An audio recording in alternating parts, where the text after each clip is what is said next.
दोस्तों, मैं इस्माइल खान। आज के इस वीडियो में हम लोग इस रेफ्रिजरेटर को वैक्यूम करेंगे। वैक्यूम पंप से रेफ्रिजरेटर को किस तरह से वैक्यूम करते हैं आज के इस वीडियो में हम लोग सीखेंगे। जैसा कि हम ये देख रहे हैं कि हमारा ये रेफ्रिजरेटर इस वक्त कंप्लीट है, यानी हमने इसके पूरे सिस्टम को ओके कर रखा है।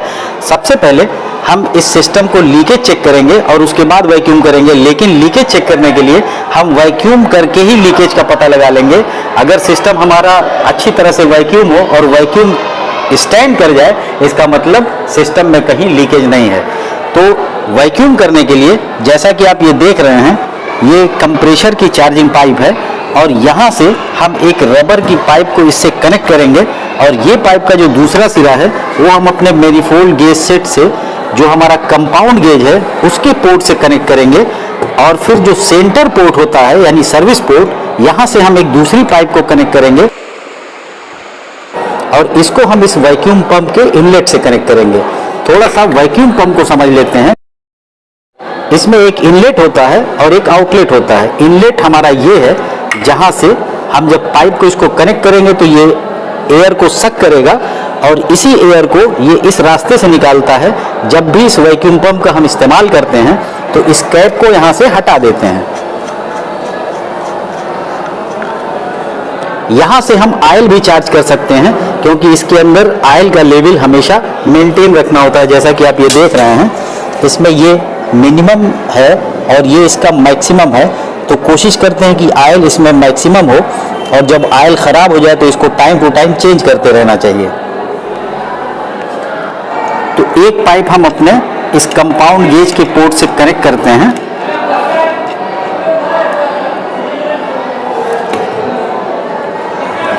और दूसरे एंड को हम इस डेड कैप को हटा देंगे।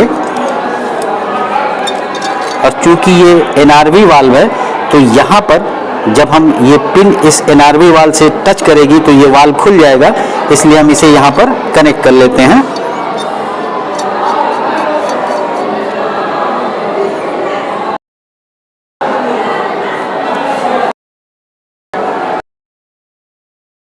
इस वक्त यहाँ -15 हमारा वैक्यूम शो कर रहा है, क्योंकि हमने इसमें कुछ वैक्यूम कर रखा था सिस्टम में और ये अभी तक वैसे ही है। इसका मतलब ये हमारा सिस्टम लीक प्रूफ है, इसमें कोई लीकेज नहीं है। अगर लीकेज होता तो ये हमारा सिस्टम वैक्यूम नहीं रह जाता बल्कि ज़ीरो पर आ गया होता। इससे हमने ये पता लगा लिया कि हमारा सिस्टम लीक प्रूफ है। अब हम इसको प्रॉपरली वैक्यूम करेंगे। जैसा कि हमने बताया था कि इसकी चार्जिंग लाइन से हमने एक रबर की पाइप को इसके कंपाउंड गेज पे कनेक्ट कर लिया है, जो हम इस वक्त कनेक्ट कर चुके हैं।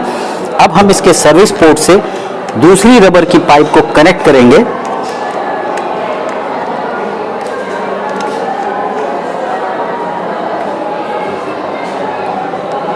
और इसे हम अपने इस वैक्यूम पंप पे कनेक्ट करेंगे। लेकिन सबसे पहले हम अपने वैक्यूम पंप को स्टार्ट करके देख लेते हैं। ये इसकी स्विच है। अभी जब हम इसे ऑन करेंगे तो ये हमारा वैक्यूम पंप वर्क करने लगेगा और ये यहाँ से सक करेगा। पहले हम देख लेते हैं ये सक कर रहा है, फिर हम इसे यहाँ से कनेक्ट कर लेंगे। जैसा कि आप देख रहे हैं ये काफ़ी तेज़ी से सक कर रहा है। ठीक है, जब हमें ये कंफर्म हो गया कि हमारा सिस्टम लीक प्रूफ है तो हम इसे दोबारा से आपके लिए फिर से ज़ीरो से वैक्यूम करेंगे। इसके लिए हम इसके वैक्यूम को यहाँ से ख़त्म कर दे रहे हैं।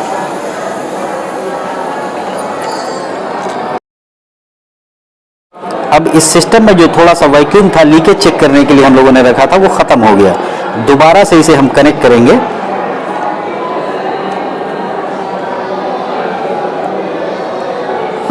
इस तरह से आप एक बार फिर समझ लीजिए कि हमारे कंप्रेशर की चार्जिंग लाइन है, जिससे हमने एक रबर की चार्जिंग पाइप को अपने कंपाउंड गेज के पोर्ट से कनेक्ट कर रखा है। और इस वक्त हमारी ये जो कंपाउंड गेज की नीडल है वो ज़ीरो पे है और इसके सर्विस पोर्ट से एक पाइप हम लोगों ने यहाँ इस पाइप के सिरे को इस वैक्यूम पंप पर कनेक्ट कर ले रहे हैं।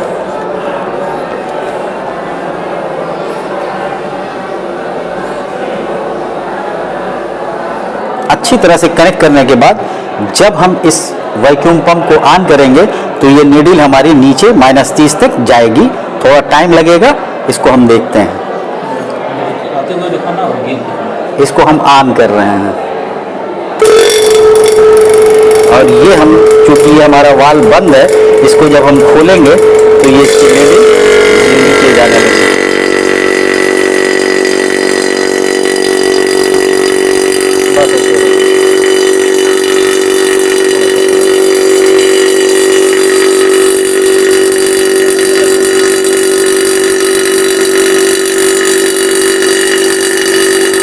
वैक्यूम पंप की आवाज़ धीरे धीरे कम हो रही है, इसका मतलब वैक्यूम कंप्लीट होने जा रहा है।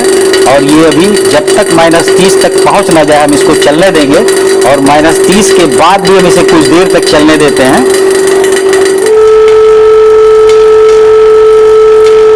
जैसा कि आप देख रहे हैं कि ये वैक्यूम तकरीबन -25 के आसपास है, और इसमें जो इसकी नेडल है वो 0 से कुछ ऊपर थी, इसके लिए इसमें एरर होने की वजह से ये पूरी तरह से -30 तक नहीं जा रहा है। और इसी पोजीशन में हमारा ये वैक्यूम पंप अभी भी ऑन है, और 10 मिनट हो चुके हैं, लेकिन इसका चूंकि अब प्रेशर ज़्यादा नीचे नहीं हो रहा है, तो अब हम इसे यहीं पर रोकते हैं।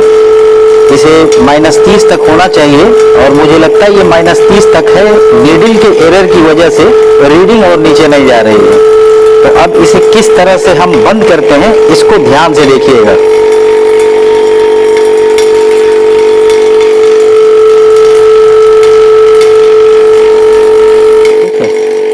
जब वैक्यूम हमारा कंप्लीट हो जाए, यानी ये -30 तक पहुंच जाए, तब हम सबसे पहले इसके वाल्व को बंद करते हैं, यानी इस रास्ते को बंद कर देते हैं, और उसके बाद हम वैक्यूम पंप को बंद करते हैं। तो सबसे पहले हम इस वाल्व को बंद कर लेते हैं, जैसा कि ये हमने बंद कर लिया।